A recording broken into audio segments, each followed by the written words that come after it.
മനുഷ്യന്റെ ജൈവികമായ സർഗശേഷിയെ മറികടക്കാൻ കൃത്രിമ ബുദ്ധിക്ക് സാധിക്കില്ലെന്ന് എഴുത്തുകാരൻ സുഭാഷ് ചന്ദ്രൻ പറഞ്ഞു. പയ്യന്നൂർ സാഹിത്യോത്സവത്തിന്റെ ഭാഗമായി ഗാന്ധി പാർക്കിൽ പിന്നെയും മാറുന്ന മലയാള നോവൽ എന്ന വിഷയത്തിൽ നടന്ന പാനൽ ചർച്ചയിൽ സംസാരിക്കുകയായിരുന്നു അദ്ദേഹം.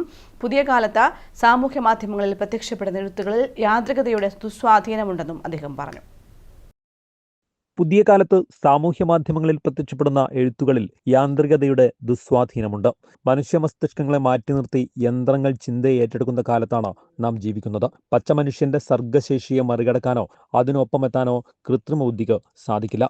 എങ്കിലും സാമൂഹ്യ മാധ്യമങ്ങളിലെ എഴുത്തുകളെ തീരെ നിരാകരിക്കാൻ സാധിക്കുകയില്ലെന്നും എണ്ണത്തിൽ കുറവാണെങ്കിലും നല്ല രചനകൾ ഉണ്ടാകുന്നുണ്ടെന്നും അദ്ദേഹം കൂട്ടിച്ചേർത്തു.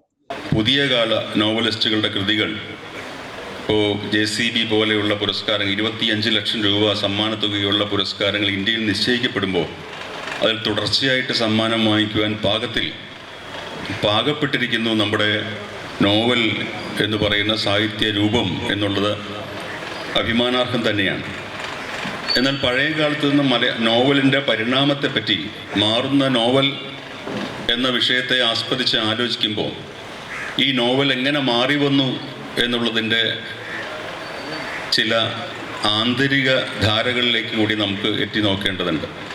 മനുഷ്യന്റെ നൈസർഗികമായ ഭാവനയിൽ ഉരുത്തിരിഞ്ഞു വരുന്ന എഴുത്തിന്റെ കാമ്പ്, അതിന്റെ മൂല്യം, അത് യാന്ത്രികതയുടെ കാലത്തിന് അവകാശപ്പെടാൻ കഴിയുന്നതല്ല.